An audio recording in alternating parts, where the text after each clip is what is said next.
A Ghibli 4-second scene of a market takes a year and 3 months to create with about 20 artists. And those 20 artists have about 20 years of experience each. So you're thinking about 400 or 500 years of anime history. And if Sora can ingest it and scrape without people really knowing, it's like the entire history of Japanese animation, which is such a beautiful industry, could just be copied overnight.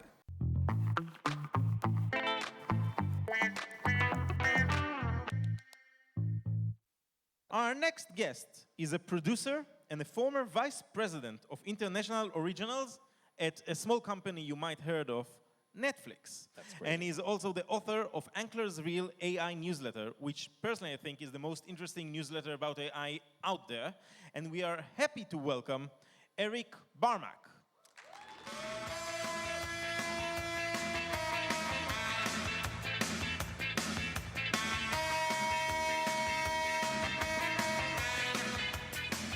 Hello. Hey. Hey, Pleasure having you with us. Wow, truly. how's everything? So far, so good. Yeah, you I guys just got a having fun? job, apparently. It's just like the previous author just gave me a job. Eric. So, yeah, let's talk about the frequency of your newsletter. Just Yeah, right we off the heard bat. it's bi-weekly. It's bi-weekly. Okay, good. Amazing. Just wanted to Okay, we We just answered have to the make hard that clear. question We had first. some, Yeah, we had yeah, some very discussions about it backstage. diving deep.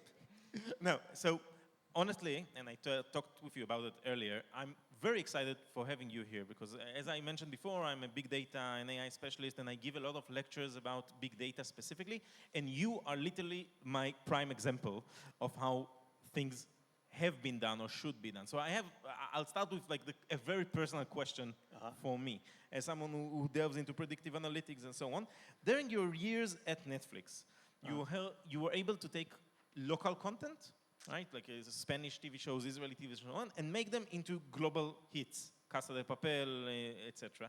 And my interest would be, how did you utilize big data, AI, and specifically, not AI so much, big data and technological elements to try and figure out what would be a taste of an audience? What would be something that someone would actually want to see? That's a big question. I was at Netflix from when we just started streaming, and we're in the US and Canada for about 10 years. And at the end, we were doing, I don't know, over 100 productions per year in 20 different countries. And I would say there's this misunderstanding of Netflix and big data. There's this perception that that we, as slaves to kind of a robot overlord, were feeding little pieces of data into a machine that spit out the answer of why you should buy a show. And it's not like that. Like, big data in the context of US streaming companies is directional. And what I mean by that is there's so much money at the time being allocated to new ventures that it was a way of estimating audience sizes. So if you were deciding between a romance in Spain or a crime series in Israel, you could get relative values by determining how much of an audience would watch it and whether that was consistent with the strategic directions of a company. So it's not so much about the plot twists, and it's much more about who is this show for? What's the audience, and how is the audience going to grow, and where does the audience need to grow? And by the way, these models are wildly inaccurate on a show-by-show basis, right? To say the least. So you could say, we want a strategy if we're a streaming company of buying crime series throughout Europe, but it wouldn't answer the question, like, what's the series that's going to break out and really surprise people? And the big surprises, like the Casa de Papels or the Squid Games or things that people always talk about, were always wildly off of the model, like 10 or 15x or whatever. Cool. Do you have a favorite one? A favorite show? I mean, I was super proud of Dark, which we worked out of Germany, which is like a time travel. Oh, we have some fans. Right. There's a lot of work that happened during the time. Mostly we're proud of the idea that international TV completely changed over the last 20 years, not because of Netflix, but just because of the way streaming in general allowed new audiences to discover shows. And now something is happening. We all heard about Netflix buying Warner Brothers. And we want to, maybe it's an exaggeration, but it looks like the takeover of tech companies of the industry is almost, I don't know, complete. So how do you see, in general, the future of this industry in light of these news? Well, look, if I were to go back, like I look at media in 20-year chunks, that's kind of like when things change. They change from, say, network TV to cable, cable to streaming. Like, if you compare where we are today to 20 years ago, it's overwhelmingly positive as a message. So if I were to go back in time and talk to you guys 20 years ago, well, you'd be very young, but it would also be like, if I were to say that people around the world were used to subtitles, and it used to be the case that if you wanted a show to reach a global audience, you'd have to take a format from Israel, bring it over to LA, it would take years and years, and then it would get spat back out in a very like generic sort of US version of these shows that would sort of neuter the spirit of these shows. And now what do we have? Like if you look at the last 20 years, subtitling is totally accepted. People are used to watching shows from all around the world. And if you look at the top 50 shows over the last 10 years or decade or so, you'd think of like Peaky Blinders and Fauda and Fleabag and Casa de Papel and Squid Games and others. So it's like, I bet half of the shows that people love in this audience are international. So on that level, That sounds great. it's amazing, right? And so- extremely positive as well. The 2-inch barrier of a subtitle, as Park Chan-wook once put it, has been hopped above or been passed by. 100%. And so, so that's like kind of the bull case where we're sort of seeing the optimization of global culture because we're all part of the same stew of pop TV, right? Maybe the downside is that there's a consolidation of power. And so there's only so many people that can commission global shows. And as that gets reduced, we are more and more under control of sort of the principles of big tech versus like a collection, a confederation of different media voices. And so that's scary. And I actually wanted to ask about that. Like, what do you think would be the impact of this kind of merging, you know? Because it's actually making everything very, very narrow for early comers or, you know? It could, although I would say still that there's more international TV, more young voices, newer voices being represented in global culture than ever before. So it's not all bad, but a lot of the consolidation, at least in Hollywood, is driven by big technology, right? And so it's like what's happening not just with HBO, but like what's happening with Google. And the biggest growing platform in the US is YouTube. And so like what happens when Amazon and Google and Apple are responsible for global culture? Is that going to be okay with everyone in this room? So I don't think that's so. a question. How does a tech company, I'm an ex-CEO of a cyber company, okay? How does a tech company look at a content audience or like creative shows audiences differently from what used to be like the mega production companies or the big five Hollywood Studios in Hollywood. studios, etc. Like, how does the shift of looking at an audience and what we were looking to get from an audience differs when it's a tech company instead of a movie company? Right.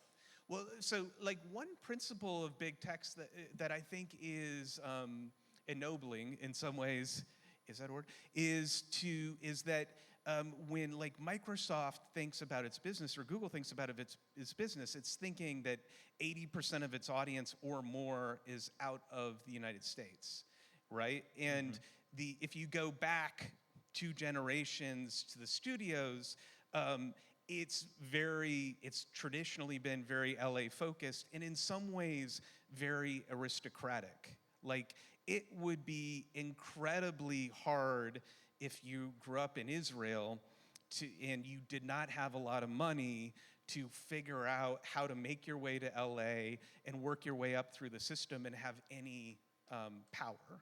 But on the other hand, the aristocracy protected this idea that there was a real culture and craft to filmmaking and television and so on, and that there was a kind of a respect for the history of film and television. So it's not that one is better or worse than the other, but you have two very different visions of how to support the audience. You have big tech, which is thinking globally.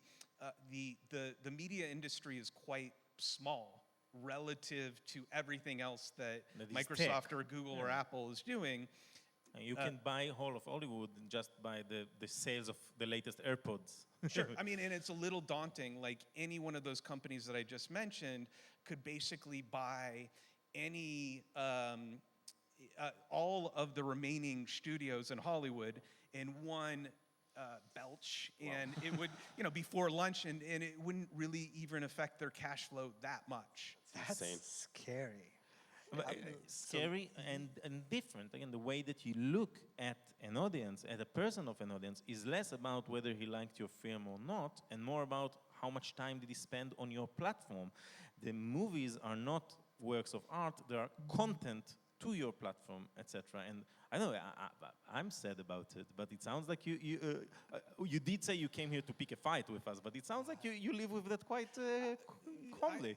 No, I mean, I'm sad about it too. I mean, like when I think about the movies that I grew up on, which is like Taxi Driver, Sweet Smell of Success, and whatever, take your pick, Apocalypse Now, like almost all the movies that I grew up loving that put me into this industry would never be made today if you view them as, terabytes in a system that is just digesting more and more content as a data point. On the other hand, you have a show on Instagram.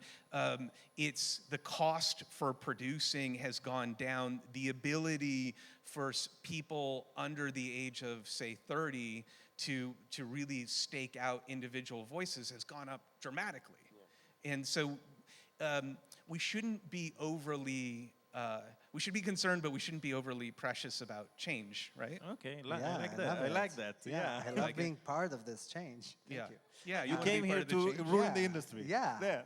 You just got a job as a director, and now have what? fun doing it. But let's talk about the elephant in the room that we didn't talk about up until now, which is AI, right? Artificial intelligence. As we say in Hebrew, imale ve'abale. But before we start talking about it, it means like mommy and daddy, oh my God, I'm scared. I thought the elephant in the room was the Jerusalem derby tonight between Qatar and Opel. It is. We're all going to root We're all for... Tel Avivians. We do like as care? If we care. Yeah. No, we I'm love sorry Jerusalem. I'm sorry that Maccabi Tel Aviv lost last night. That was very depressing. You're hitting. Wow. You did came to pick a fight. I love it. You know your stuff. We are all Apoel, so be careful. So not all of us. Okay. you guys, I want to call. I want wanna bring to it have back some to me. order. Okay, so let's let's bring us back. I want to show a little clip, but before we're showing it, I want to tell all of you guys everything you're gonna see was created not only by AI but by Sora, the video generated company within OpenAI, ChatGPT, as you know it as an LLM. Let's watch. Let's watch. Your lovers, welcome back to. Welcome to Surrey!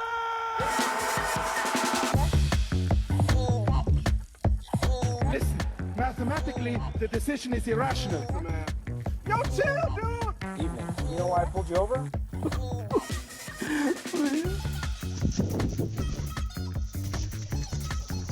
You sit and chatter, but you do not listen! Silence! Wake up, folks. They don't want you to know aliens invented Ozempic. Watch this! Did you know that Jesus loves you? Hey, Jesus, do you love me? Oh, okay. And stop talking about me! Get back here! Whoa! Hey, I'm sorry! Hey!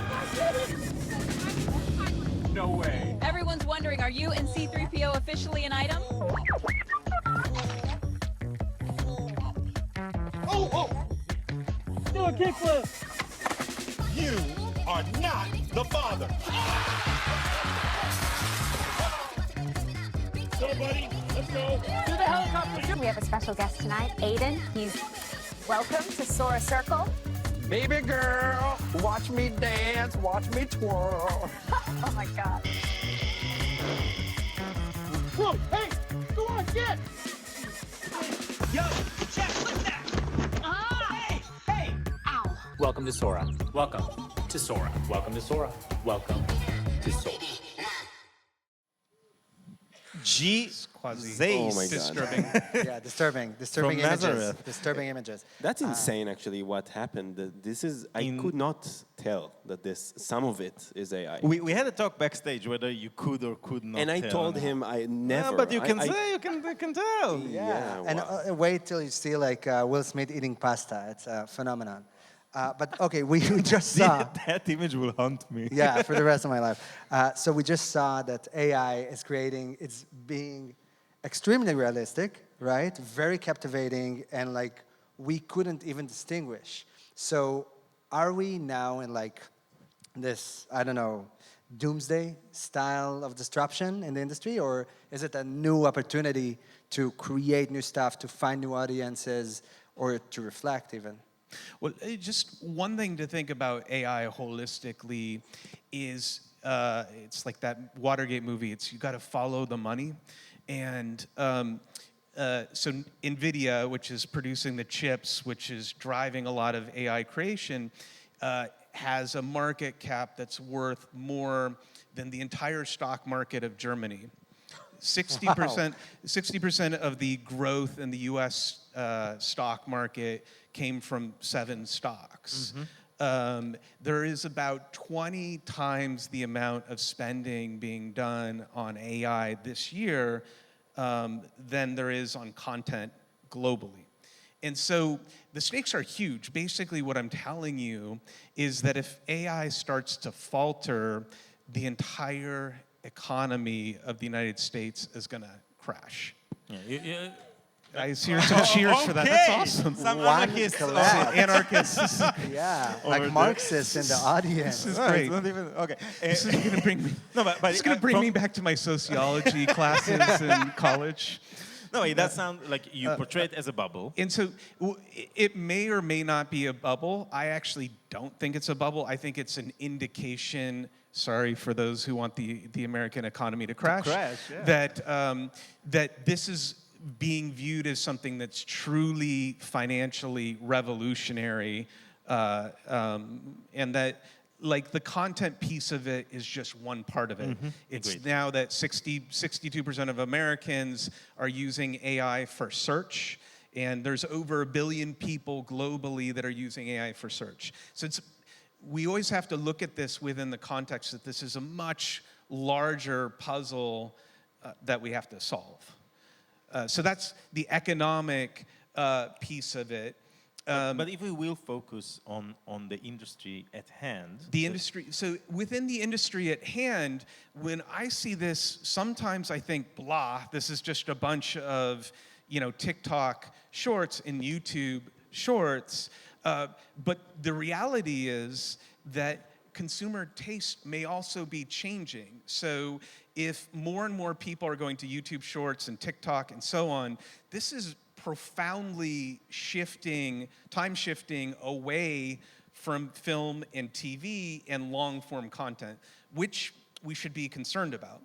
It's all the same narrative, right? Tech It's all- companies getting into content business, Correct. changing the KPIs, the key performance indicators from a good content to the amount of time that you're spending. And Right. then it doesn't matter if you're spending 90 minutes straight watching one movie Or doom or scrolling. 90 different Right. horses having skis with Tom Cruise on, I don't know, on a cruise.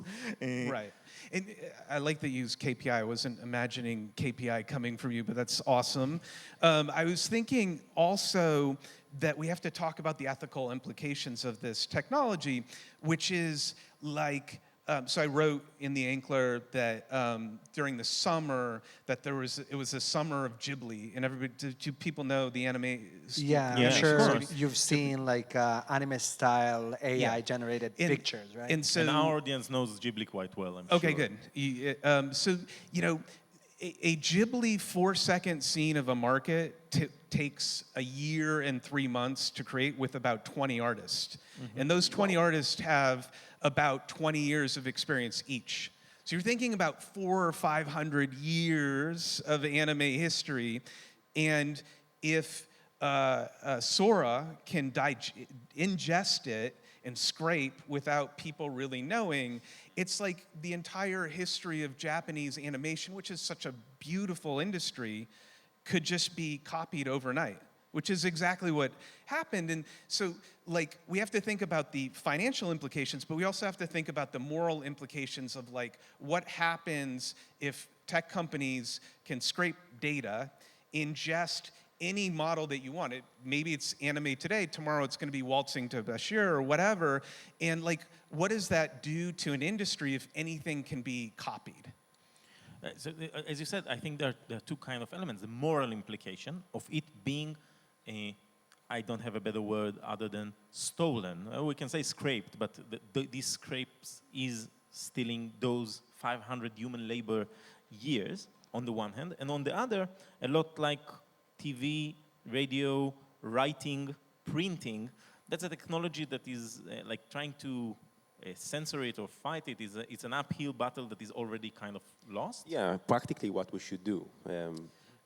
I don't totally know. I mean, I think what you're seeing right now is upwards of 10% of videos on social media platforms are now AI generated, and there is sort of like a matrix-y dystopia where it creates enough of a feedback loop, right? I mean, the same tech companies that are creating the AI platforms also control social media. And so it creates this loop where they see where our dopamine highs are coming from. So the dopamine highs coming from, you know, the cat on the skateboard. It realizes that that's keeping your attention. It's making a ton of money off of advertising and other things, and it can just keep creating those things. So we could be in a loop where we're just watching AI-created snippets for the rest of our lives, which I find a little depressing. And boring. Maybe. I think it's the exact opposite of boring, because it's like using whatever you have fun watching and recreating it. But I had the experience of like editing AI commercials, right? Yeah. And the directors that are directing those are telling me that the most tedious task is to actually have the contract made, right? Because you don't know what the scraping is about. Like, how did they get the scraping from? Like, how did they get the phases? So maybe contracts are the way to kind of apprehend it? Or transparency of where the data is coming from, so it's kind of a fingerprinting. And it should be said that a lot of the AI is incredibly productive for the creative community. So, you know, the alternative, and there's Lightrix here, and there's Runway in the US, and lots of other companies that are doing ethical data, which means that basically they're monitoring how data is going into their modeling, and then either licensing it or at least saying this is where our information is coming from.